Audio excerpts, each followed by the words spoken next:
Very well. Thank you very much, everyone, for being here.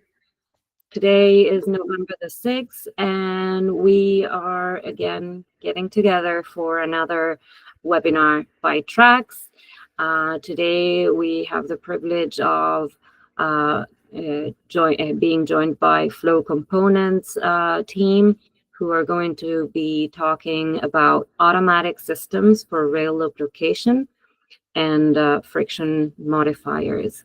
As we all know, maintenance of our equipment is of utmost importance, and we believe that this session is going to help everyone understand a little bit more about why we do it and how this can have a positive effect. So for before we start, and while we give people a moment to join us from their previous meetings, etc., I would like to make a couple of announcements that have to do with TRACCS and our upcoming events. So as I said, today is about automatic systems for rail lubrication and friction modifiers. We have released the sales of booths and sponsorships already for Rail Day. Our 2025 edition of Rail Day will be on May 13 and 14. We're going back to our 2-day format. And we just want to remind you that we have the members discount option. So if you want to renew your membership, you can visit our website and complete the form to get your membership for 2025. And once you receive the invoice, you will also receive the discount code that you can apply to purchase online. There are some exciting things happening this year. We're going to be making changes. We're going to have track again. We're going to be able to see equipment on track. And we're still doing a 2-day conference with 2 rooms and the technology showcase. And we're going to have social spaces and meeting booths and a cocktail.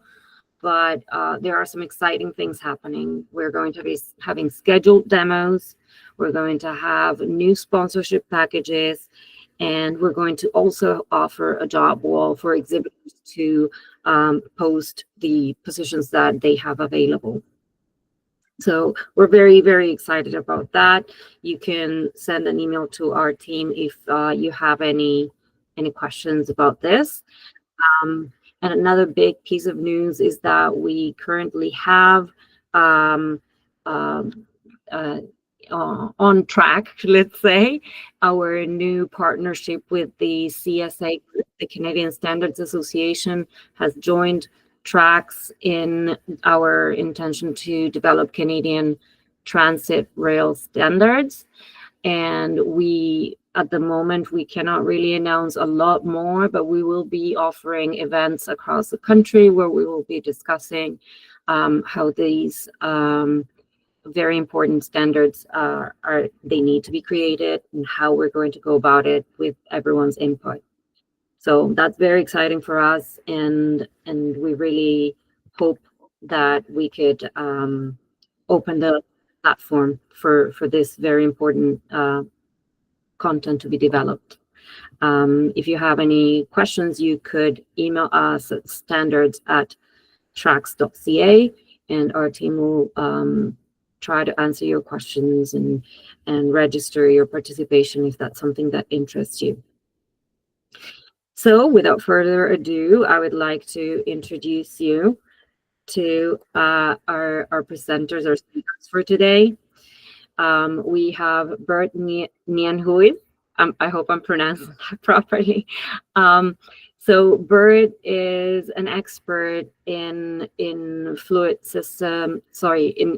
automatic lubrication system industry. He's been working in this industry for over 30 years and he's a district manager for SKF at Lincoln Lubrication, and he covers Central and Western Canada. So if you have any needs, any requests, he would be your guy. And we're also joined by Atta Sadat, the mechanical engineer at FLO Components Limited. And he specializes in fluid systems design. And he's got 12 years experience in project management and the technical design of central lubrication systems and hydraulic systems. So we're very happy to have you guys. Thank you for being here. Welcome. Yeah, thank you. Bert, can you tell us a little bit about the lubrication systems? I could tell you lots about it. That's I got a whole presentation on it. If that Fantastic. That suits your fancy. And just so you know, you said my name quite well. It's properly pronounced Nijenhuis, but in reality, everybody says Nijenhuis. So Bert Nijenhuis. Bert Nijenhuis. All right. So do you want me to start presenting now? Go ahead. Okay. The floor is yours. I'm taking the screen away from you and sharing. You should see a blank screen, kind of like my brain sometimes.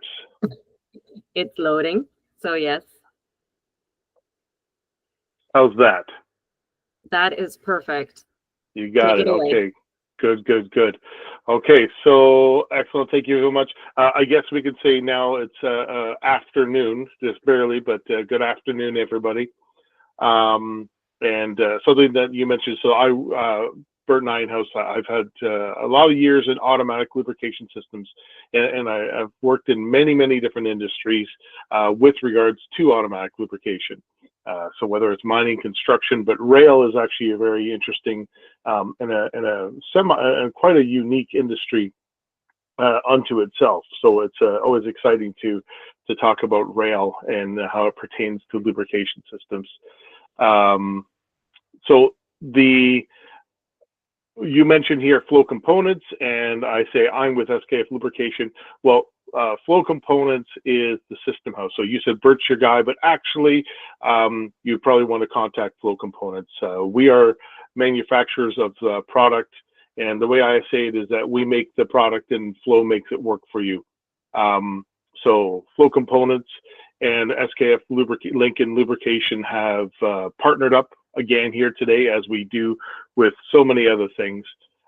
Very excited to have Atta Sadat here with me. He's going to be helping with any questions and things like that as well.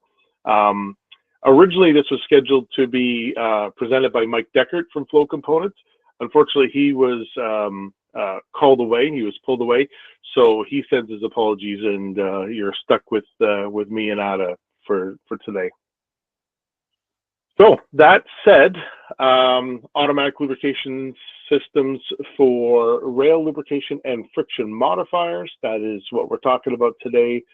Yes, there is a little bit of a difference, and here we go. Okay, so some of the major topics we want to cover is a little bit on the rail issues that we face. And I'm sure there's many more that we won't talk about here today, but these are the ones that in my field that we talk about. So these are the rail issues that we're going to be talking about coming up. And then how to mitigate those issues and how to use rail lubrication systems for that. Off we go with rail wear. This is something I'm sure that is known to most people on the call here today. Most rail wear occurs due to friction in this area here. So that is when the wheel flange makes contact with the high rail in the curve, right?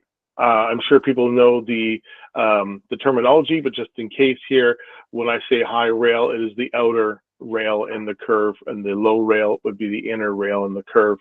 And in this case, when in an ideal world, the trains would be riding right in the middle of that, but due to the lateral force on a curve, very commonly do we have the wheel flange making contact with that rail. And when it does that, over time, this will damage the rail, it'll wear it, and of course, that is no good for anybody. As that rail wears, if it gets too much, it's something that needs to be repaired and or replaced. So the rail wear that we're talking about is primarily on the high rail side and primarily due to this connection. I should also mention that I'm saying rail wear, even though it does also damage and wear the wheels and the flange of the wheel from the train. So number one, rail wear. Number two issue that I want to bring up today is wheel climb. So wheel climb occurs when the friction between the wheel and the rail on the side becomes too high, and that friction there, and it's made worse as the friction continues and it heats up. This connection here will start to push up onto the top of the rail, and that makes a bad day for everybody. With derailments can happen. So the force coming this way onto the rail, and then on top of that, the friction that can happen here will allow the rail to ride up, the wheel to ride up, and then come off of the rail. So that is wheel climb. We don't want that. Third issue that we're talking about is corrugation wear. Okay, and that's why we have these squiggly lines here on the inner curve here on the low rail. As the wheel, as they come into a curve, the outer curve has a larger radius than the inner curve. And due to the fact that both wheels are connected with a solid axle, as you come through, regardless of the radius of the curves, the wheels spin at the same rate. So as this one here turns, this one does as well, and you have a lower radius, so you have additional wheel spin. So that additional wheel spin will then cause the wheel to, sometimes they call it stick and slip effect, and that will cause a corrugation of the rail. Right? Let's see, this might make it a little bit, I'm sure people have seen this before, and it is not what you want to see. Those three problems also cause noise. Noise is, it's considered by many to be one of the biggest issues, and it's actually a byproduct of all the other issues. So when the noise occurs, it's occurring on both those areas where we are having that friction, and due to the fact that there is friction, it's causing the noise and the wear. So the two different types of noise you're going to have are going to be a high frequency, a relatively high frequency noise from the flange rubbing, and it's typically between a 4 to 8 kilohertz frequency. And on the inner rail, we'll have that additional wheel spin, as we talked about it, or that stick slip corrugation effect, where it causes that wheel to vibrate. And that gives us a medium frequency, if you will, between 1 and 4 kilohertz. And that sound decibel rate is often very high. It creates that squealing sound, and it's very annoying, and it lasts the whole way through the curve. So these noise issues are very much a concern for many, many types of industries, and depending on where you are, it could actually be your #1 problem. So how do we mitigate these issues that we just talked about? Well, we like to look at it in the five rights make a right, right? So if you right, that's 5 rights make a right. So we're talking about needing to have the right lubricant with the right amount the right method at the right time and to the right lubrication point. So all four of those issues that we talked about, whether it's the wear, the climb, the corrugation wear, all those and the noise are all have a common element. And that common element is the fact that it's friction that's causing them. So what we've learned is that we can lessen the rail wear and the rail climb by applying grease on this flange here. Between these two spots here, if we can bring down that friction with grease, it will lessen that issue significantly. The other issue where we talked about the corrugation is something where we don't necessarily want to put grease there because we still need friction. So we use a friction modifier on the top of the rail. So along with the less wear comes less noise. And here's an example of a study that was done where they took a recording of the noise created in a tight curve. So this was just their baseline recording that they took. So you can see the noise level here and the frequency here. And you could see that the noise level was pretty high through this curve and driving everybody crazy. So they decided to take some friction modifier and apply it to the high rail and take that same train and that same curve again with that friction modifier applied on there, and you can see a significant drop. This is a pretty good improvement just from that one application, and pretty happy with that. So they did an additional step where we can see here. So this on the red line is our dry rail baseline. The green is what we showed in the last slide here with applied to the high rail only. And then in addition to that, they also applied the friction modifier to the high rail, but also onto the guard or restraining rail on the low. So as you can see here, that regardless of anything else, the less friction that's created, the less noise that we're getting.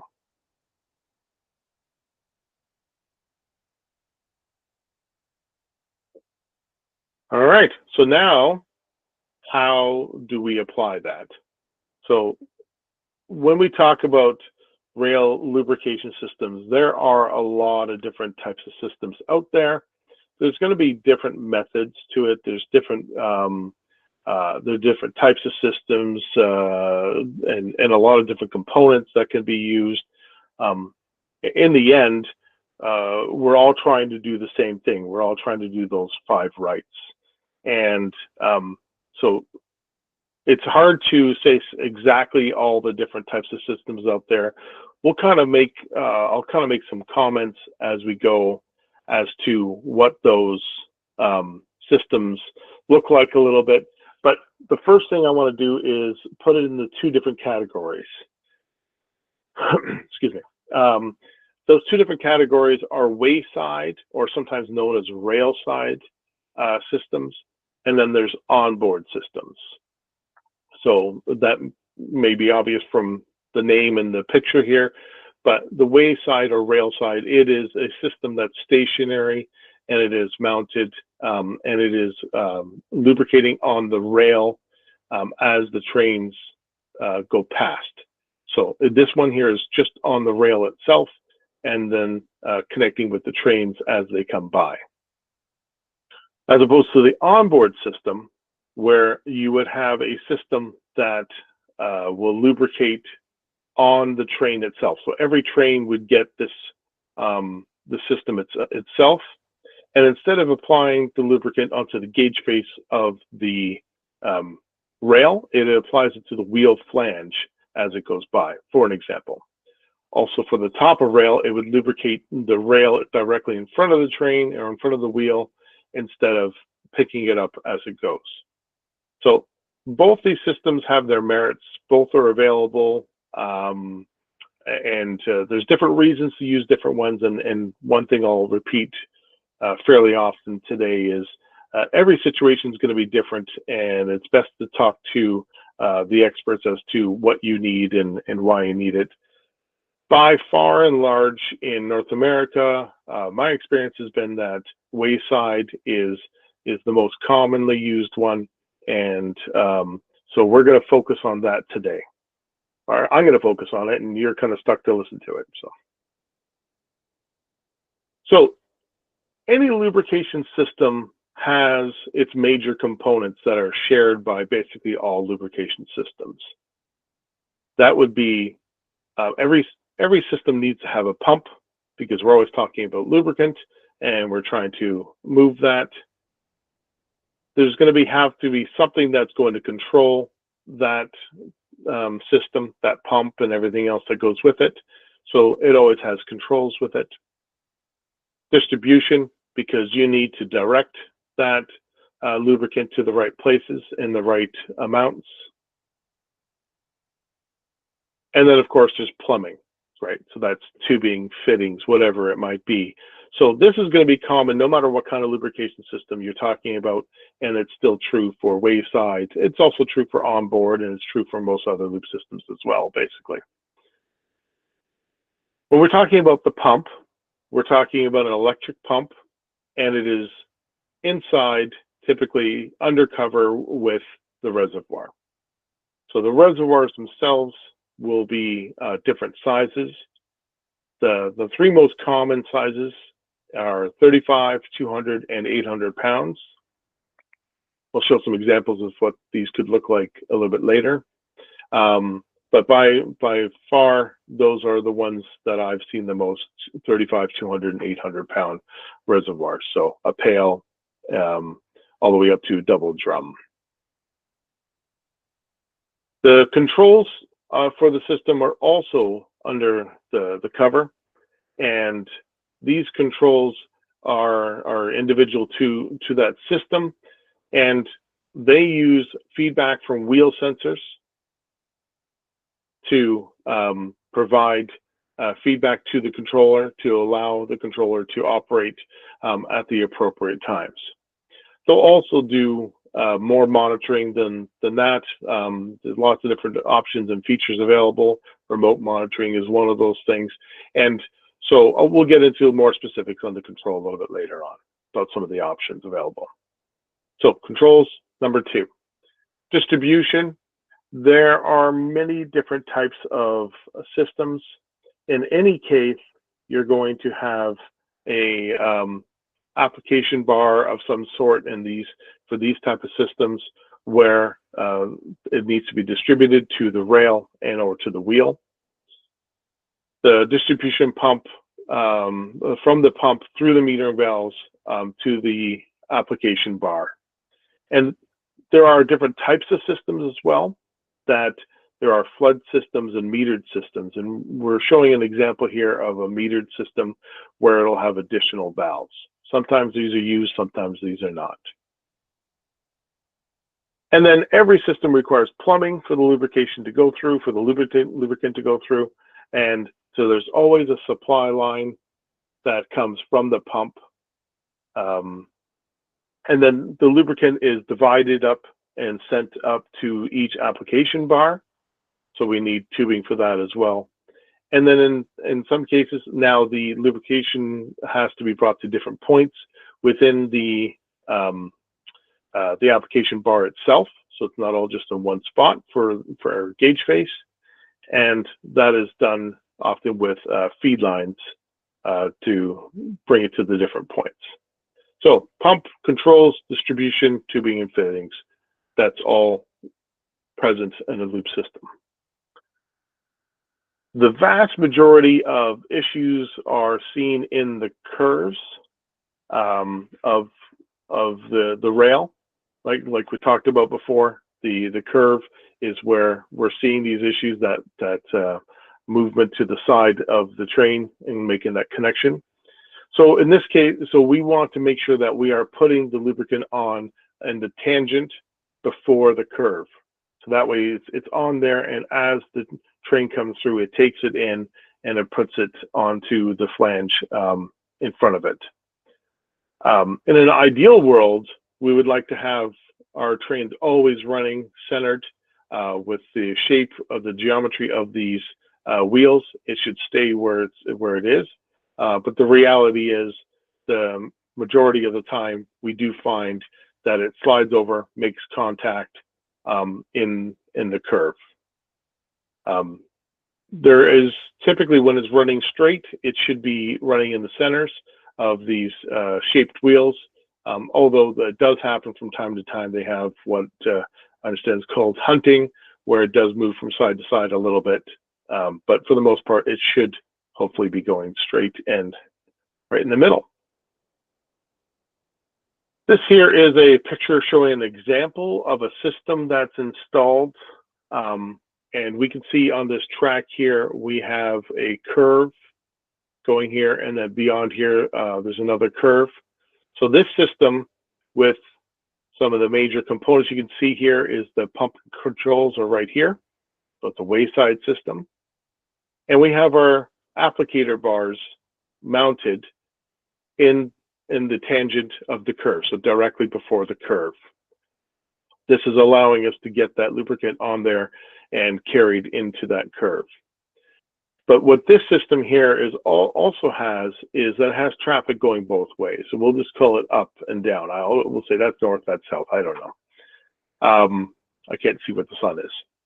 So this system will also have not just one wheel sensor, but it'll have two. So one on each side of the application bars. That allows the controller to understand which way the train is traveling. So if you want, you can set up the system so that if you only want to lubricate when it's traveling up, in this case, then it looks for the wheel sensor A and then B. If it sees A, B, then it knows it's traveling this direction. If it sees B, A, it knows that it's traveling that direction. And there are no curves that are below here for quite some time, so it doesn't want to lubricate that way. So this is giving us the option of having dual direction systems.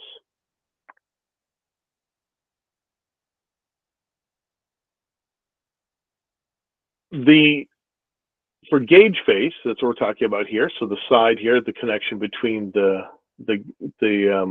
side of the rail and the wheel flange, we want to get the lubricant up close to the top here without going on to the very top of the rail. And we need to ensure that, because if you're lubricating down here, it's not doing anything for anybody except for causing waste. So we would need to find a way to make sure that it's getting into the appropriate spot. So one of the ways to do that is with a gauge face application bar, as we can see here, where it is directing that lubricant to the appropriate spot. And in addition to that, we want to distribute that lubricant across the full bar, right? The idea is to not just put it all in one spot, but to have it go across that bar. That allows us to have a more even spread. And you can see here an example of the dots here being picked up by the wheel as it goes by, and then that will take it for quite some distance into the next curve or even multiple curves. So that's the gauge face, right? The side connection. We also talked about top of rail. So the top of rail is a little bit of a different thing because it doesn't use grease, it uses what's called a friction modifier. So the idea is to get the friction modifier on the top. And the reason why it is so different, it is such a different thing, and it's called a different name, is because the goal of a friction modifier is to bring the friction coefficient down to 0.3 to 0.35, somewhere in that neighborhood. So you want that friction coefficient to be around there, so it allows still some friction, right? It is not completely frictionless, still allows some friction, but also allows that wheel to slip a little bit on the low rail. And one of the ways that this can be done is this type of bar. There's more ways. As I said before, there's going to be lots of different ways to apply this. This here is a foam bar that allows lubricant to come out in anywhere between 1 to 3 different locations, and we'll put it onto the top of the rail so the wheel can take it as it goes. But lots of different ways to do it, and this is one example of it. So that's top of rail and how you apply it. So now we've applied the lubricant. Where is it being stored before it is going there? And that's also going to be different for your different situation. There are many different sizes. Some of those sizes are 35-pound, which is actually a pail. So the pump actually sits on top of the pail. Gives me a 200-pound unit and an 800-pound unit. So depending on the frequency, the amount you use, where it's located, how often you fill it, and all the many other situations, there's even smaller units than that. So by far, the most common one that I'm aware of is the 200-pound unit. Now, these can come in different materials as well. Steel, painted steel, stainless steel, polyurethane. There's different types of materials as well as different sizes. So, but in all cases, they are storing the lubricant and also storing the pump and the controls typically as well. As I think I said earlier, the systems are electrically operated. It has an electric pump on it. So there are 2 main options for this. That would be 24 volt DC, and that is typically done with a solar panel with batteries that are being charged by that solar panel, or 110 volt, 230 volt, depending on if you're outside of North America, but 110 volt direct power. So they have their different advantages and disadvantages. Of course, this example here is mounted out in the desert, and it has lots of warmth and sunlight and everything else, and it's in the middle of nowhere, so it is using solar. So they both have advantages and disadvantages to why you'd want to use one versus the other. But the key is it's available, and we can make sure that you get what you need. So all the operations, monitoring, communication, and everything of the system goes through controls. There's a huge variety of different types of controls that can be used with lots of different features and different options on there. These are just some examples of something to show as a picture, but there's lots of different ways to do it. The most important function of the controller is to control when the system will operate. So the system is activated by counting the wheels or the axles.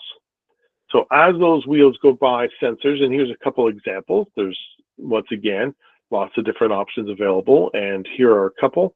As those wheels go by these sensors, they are counting those axles, and then the controller is saying when to turn on, how long to turn on, and things like that. So this way we can assure to get proper application.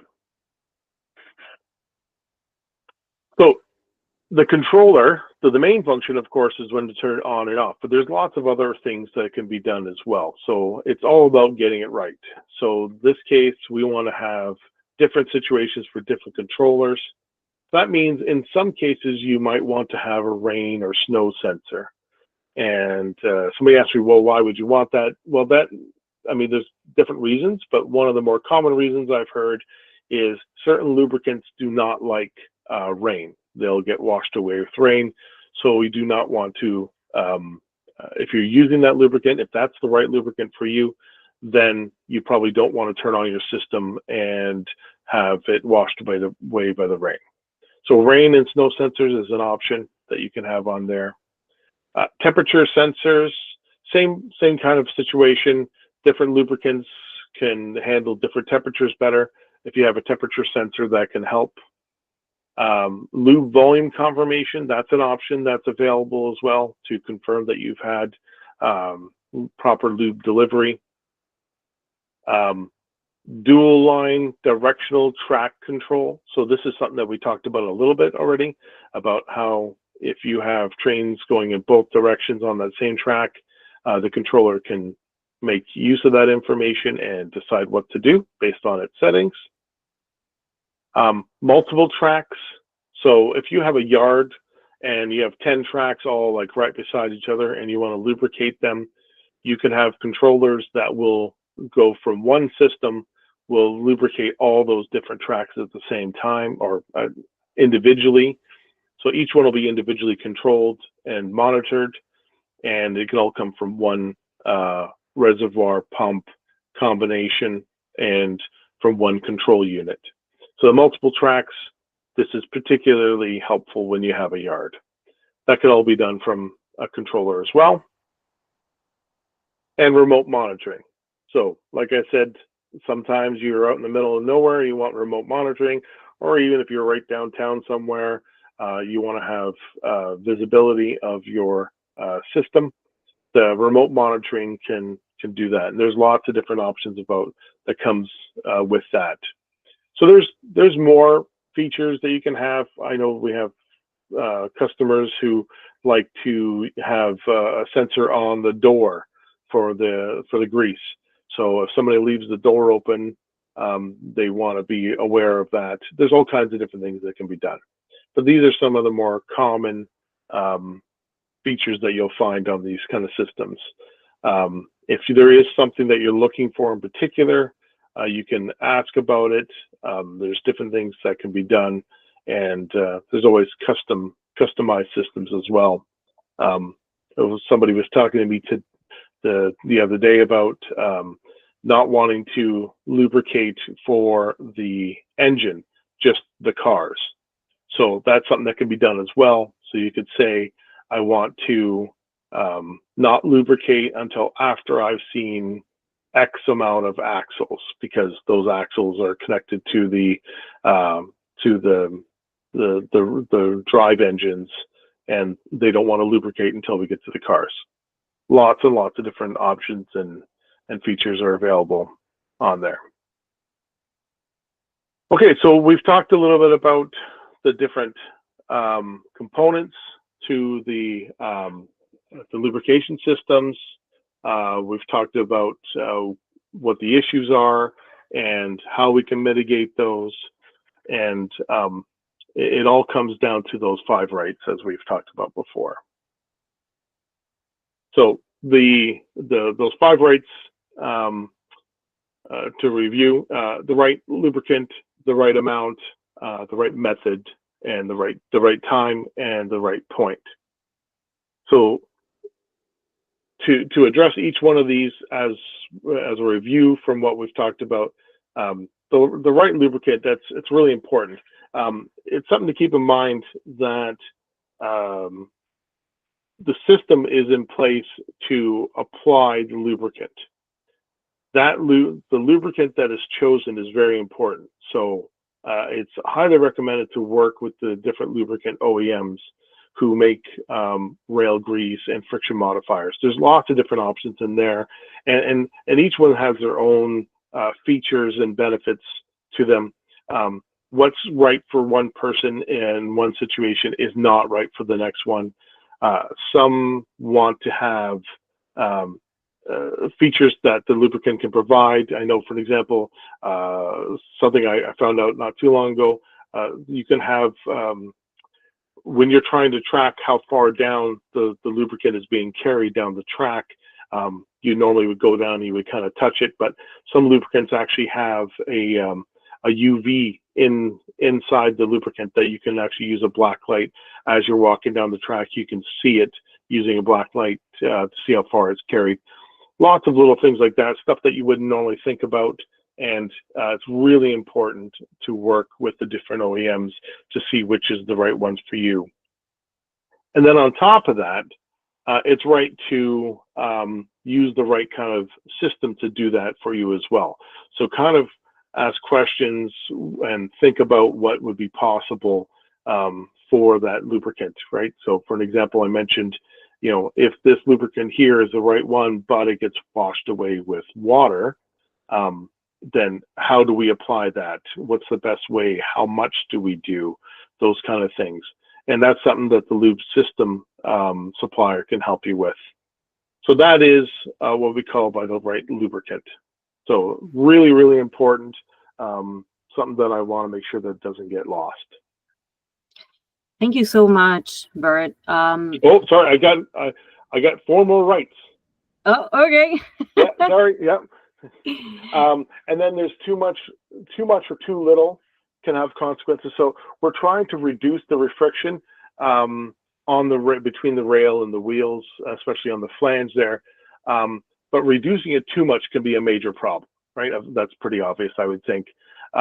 So we also don't want to put too much on there, because then you're going to end up with having it fling that grease that gets caught on the wheels around everywhere. So having too little, of course, is also a problem, because that doesn't achieve our goal of having the reduced friction. So if we have too much, it's no good. We have too little, that's also no good.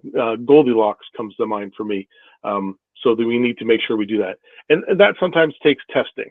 Sometimes we want to do some testing on there. We want to have a starting point. We have rules of thumb that we'll place, and we can do some calculations. We can do some track testing. There's a lot of different ways that could be helpful for deciding that. But the right amount is very important. So we also need the right method, right? So there's several different options. We talked about how there's lots of different types of systems out there, on board, wayside, and different methods of applying it. So with those different options, we need to make sure we find the right method that'll work best for you. And then the right time, of course. So using wheel sensors, we talked about the wheel sensors being what's used to trigger the system. So with using those wheel sensors, we can make sure we're doing it at the right time, because we want to lubricate just before the train comes or just as it's coming. And we don't want to lubricate other times so we can avoid waste. And of course, there's environmental factors to consider here too, right? So we don't want to have too much. And then of course, lastly, for our 5 rights, number 5 here is the right lubrication point. So it's critical to have the lubricant only in the right location. So we showed that on those application bars that we need to have that lubricant at the top of the flange, but not too far. That's what I mean by having it in the right location. Not only that, but also where do you put it in the curve? Do you have shorter curves? Do you have longer curves? So we want to make sure that we're putting it in the right location. There's testing that can be done for this. There's different things where we can show where the right location would be on the track and also on the rail. And that is about it. Thank you for your attention. It looks like I lulled somebody to sleep here. I think it's a little bit dangerous, but I can see that this track doesn't look like it has any wear on it whatsoever. I don't think it's been used for a while, so he's probably okay. Bert, he may be asleep, but our audience is not. We have 3 questions already in the chat. So Okay, I don't know if these might be sharing for you or for Ada. Let me pose them. So George Laurie is asking, please explain maintenance requirements of the major components. Bert, if I might be able to answer that question. Yeah, please do. Yeah, Ada, the questions are for you, buddy. You go. All right. So I'm just gonna share one of the slides that you just shared there. So basically, as Bert mentioned earlier, there are 5 main components. You have your pump, your reservoir, your control and distribution, and tubing and fittings. what I would say the most important maintenance for these systems would be filling the reservoir. So you don't want to run out of grease in the reservoir, otherwise you're not going to be able to lubricate.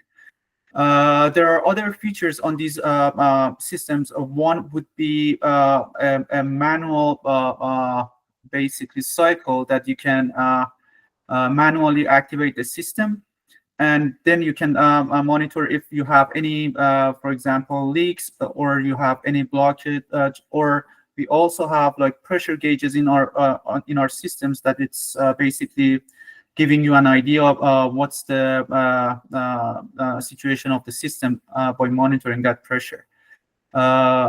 After filling the reservoir, I would say the most common part that you want to keep an eye on it is your basically master distribution valve, and after that is basically the condition of your applicator. Other than that, everything else can be monitored basically remotely as well. If you want, you can have basically level sensors so that you would know when the reservoir is empty. You can also have your loop fault alarms as well when there is a blockage in your system that you can monitor remotely if you want that option in your system. Good answer, Adam. Excellent. Yeah, and I think having that that number one thing, the only thing that is really something that you do on a more regular basis is the filling of the reservoir. And this is one reason why it's important to understand the situation before the system is installed. This way you can know exactly what your preventive maintenance cycles are, how remote is this reservoir, how will you be filling it. These are all things that are important. And then, like you said, that remote monitoring can be really helpful, especially if it's something that's out in the middle of nowhere, where you can always check to see that level of the grease, just to make sure that okay, do we need to send somebody out early or not? But for the most part, once you've put together your schedule, the systems work well, and they just maintain. They're just maintained with a bare minimum amount of effort. So, great. Thank you very much. So we have a couple more questions. Brian Wilson is asking, is Europe more prone to use onboard versus wayside? I believe Bert might be able to answer that question better with the experience in Europe. I'm sorry, can you just repeat the question? Yes. I want to make sure I heard it correctly. Yes, so the question is Europe more prone to use onboard versus wayside? Yes, actually it is. My experience has been that, at least. A lot of my European colleagues are using a lot more onboard systems than we are seeing here in North America by far. Yeah, we have both in both cases. Like that one example I showed you, that one was down. I'm not sure exactly which country it was, but there's not too many deserts around here, so it was elsewhere in the world, but it was we do have wayside both in Europe and in North America, but the mix is reversed. Thank you. Another question, Marco Santoro is asking, please expand on lube volume confirmation. Is it actual flow rate or volume in the reservoir? So to answer that question, it's basically by monitoring the, it's a cycle indicator that you can have on your master valve. And what it does, whenever you have one complete cycle of your distribution valve, which is measured shots, you can get a signal that you had one complete cycle. Because these valves are measured shots, whenever you have a cycle, you know exactly how much you distributed, and that's how you can monitor and track your systems. And the way that you can have this controller set up, so the non-monitored system would be basically how many axles and for how long you want your pump to be on, and basically pump out grease.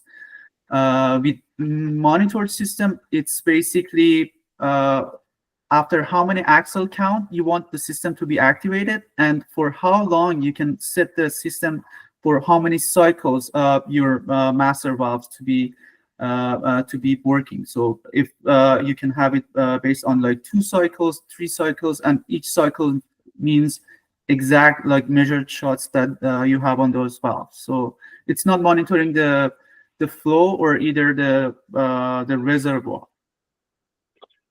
Yeah, exactly. So it is measuring a volume amount, and where this is seen even more so is when you have temperature changes. So normally, if you say I want the pump to run for 20 seconds, we should have, there's a baseline that 20 seconds should equal X amount of volume output. But the viscosity of your lubricant can change based on the temperature. And so therefore that 20 seconds may affect it, it may not be affected by that volume that is output during that time. By doing this kind of measuring, we are measuring an actual volume. So it is confirming the actual volume output. So that's good, Ada. Thank you. That's a really good question, it seems. Thank you. Now we have Jordan's question. Jordan Sauber, is there any benefit to having a friction modifier installed on the high side of the curb? Is there any benefit on having them installed on tangent track?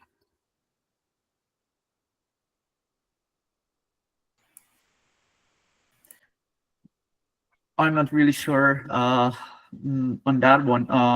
I don't know, Bert, if so putting friction modifier on the high side. So typically the friction modifier is on the top of rail, right? It's typically a much more fluid lubricant. If you put it on the flange, it's not going to stay very well. So I can answer in a bit of a general terms. I would say the benefit in doing it, there may be some benefit in doing it. It's something that I would probably want to do some testing and some conversations with the lubricant OEM about that. There may be some benefit, but by far the higher benefit will come from your gauge face lubricant on the high side. So that's maybe something that we'd have to take up with the OEM of the lubricant, and maybe to take a look at a little bit further. But as a general answer, that's what I would say. Thank you very much. Next question. I mean, this audience is on fire. Does this need, Medrid says, does this need to comply with any railway standard, as it may be in interaction with other systems on board or on track?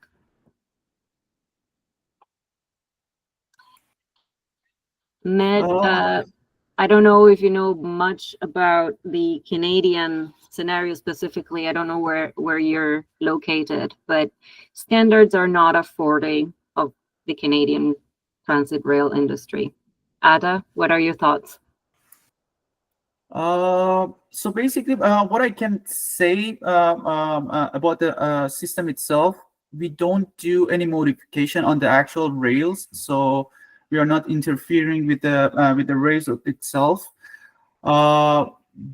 That part I can confirm. The lubricant we're gonna use, that's basically on OEMs as well, because I know, like especially recently, there has been some discussion about the basically using greases or like fluids that are more environment friendly.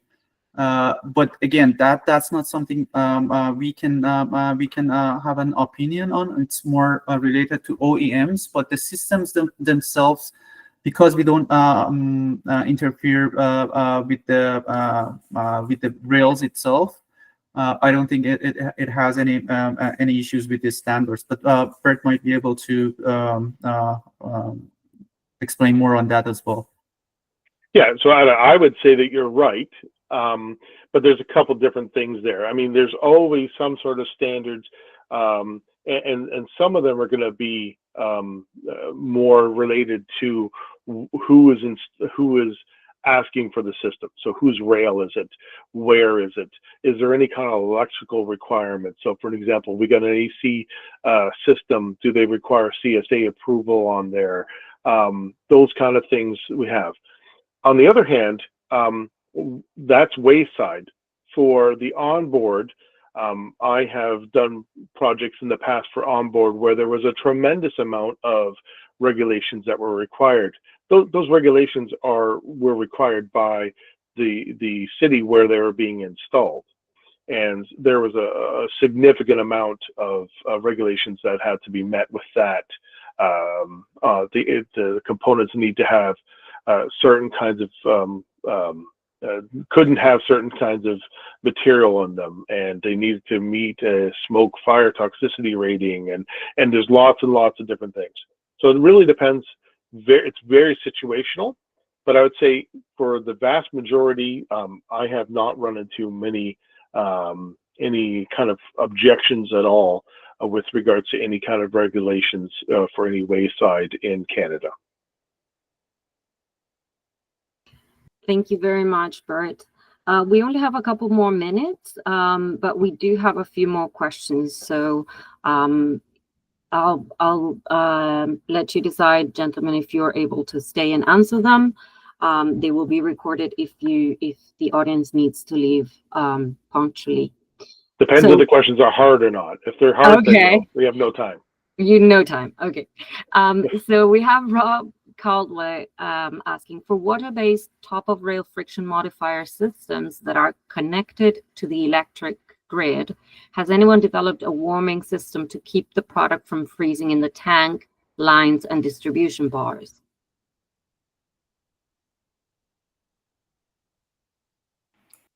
I guess this is one of those questions that we will have to address via email, or? No, I think we can address it. Did you want to speak towards it? I think you can answer this question if you want.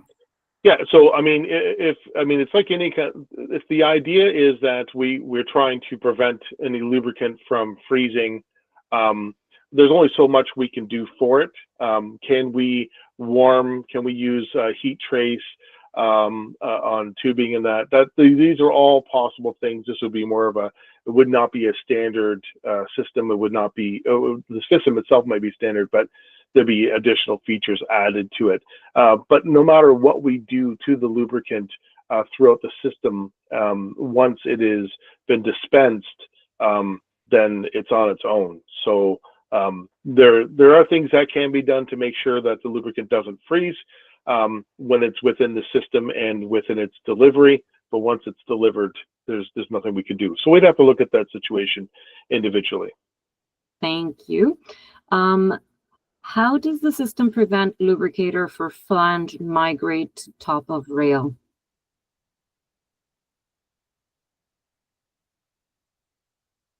How does the system prevent lubricator for flange migrate to top of rail? Boris, am I reading this right? Is that the same as wheel climb? I'm not sure what. My apologies. I'm not 100% sure I'm understanding the question. Boris hasn't clarified. If I could step in here for a second, this is Gabriel from FLO Components. I think what they're asking, Bert, is what's to prevent the lubricant that's applied from migrating to the top. I think that's what they're asking. Oh, okay. So the lubricant to prevent, okay. Well, basically, it depends a little bit on the lubricant you're using, but where it is applied, I'm sorry, Ada, did you want to answer? No, go. So it's a function of where it's applied and also how much. So if you are over lubricating, you can have that issue for sure. But for the most part, it's just a matter of where it's applied and how much and how quickly. So if you are using, if you noticed on that bar that I was showing as an example, it was using dots of grease, and they were on the flange itself, not So just in that corner there, that's it. So how does it prevent it? By making sure that it is using a proper grease with that is, for lack of a better term, sticky enough to stay in place, and not using too much. Because if you use too much, then you end up with grease fling. That's my term. I don't know if that's correct or not, where it's going to be shot around and then it can end up anywhere. So I don't know if there's a better answer than that, but that's what I would say as a general answer. Thank you very much, Bert. We have a couple more questions that mention the harsh weather, which we've already covered, but here Baruz Ibrahimi is asking, also wondering if on your projects you have had cases of lubricator installation close to the track switches.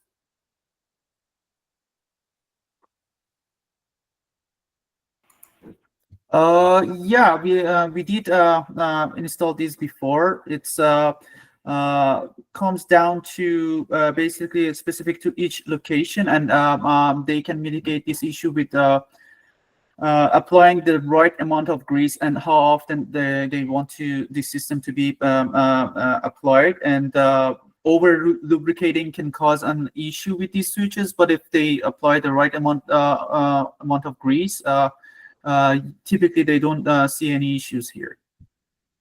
Oh, that's great. And then the last question, hopefully we'll sorry, I just want to say one of those slides I showed was a system installed that was really close to that. Exactly. So one of those slides actually does show an example of that. Yeah. Perfect. Thank you. Sorry, I didn't mean to interrupt. No, it's okay. So Guido Ancarani is asking, for fixing all the components, do you need to drill the rail? How to ensure safety for avoiding components to move and to impact the pass-through trains? Bert, I don't know if you have on a slide about the J-bolts and clamps. Yeah, I can pull that up. Sure. Yeah. Let me just see. Unhide here. And I got to present in order to do that, don't I? Okay, Yep. present. Go ahead. And entire screen there. Share. Sorry, I'm just talking to myself now. Okay, and you see that, and ta-da. Is that what you mean, Ada? Perfect. Yeah. So basically, before when I mentioned that we don't drill to the rails, and this is what I meant.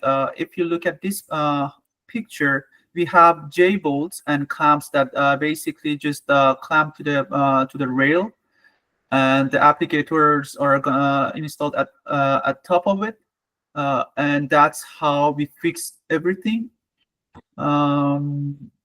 And by experience, I can say that these are very secure installation, and we don't see like these clamps to be basically gets parted unless there is some sort of interfere with someone in the system.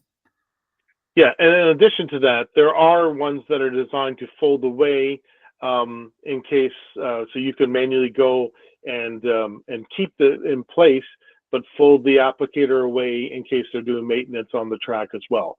So it does, by all means, it does should definitely show. Sorry, does definitely stay in place, but you can actually fold that down in case you need to. That It's all is situational. Thank you very much, Bert and Atta, for your time today, for your knowledge, and for participating in one of our webinars. At TRACCS, we hope to open these discussions so the more people that we can reach out, the more people are educated on these things, and then we can make together better decisions. Thank you so very much. Thank you to the audience, and thank you for staying a few minutes after the typical time. You will all receive recording of this session, so you can revisit it if you want to address any of the issues. My personal recommendation is that you go ahead and consult with the FLO Components team. They will be available for you. Let's see. There you go. They'll be available to answer any of your questions. So our speakers, Bert Ninehouse and Atta Sadat, thank you so much. And again, this information will be all shared with you, and thank you. Yeah, great. Thank you so much. Sales@flowcomponents.com. They'll be able to answer all your questions, and you can support as needed. Thank you. Have a great day. Bye-bye. Thank you. Thanks to Andrea for setting it all up. Thank you, everyone. Thank you. Should just wave while people are going away. We've had a lot of thank yous in the chat, and thank you for a great presentation. We are very blessed. So looking forward to connecting with you later on. Great.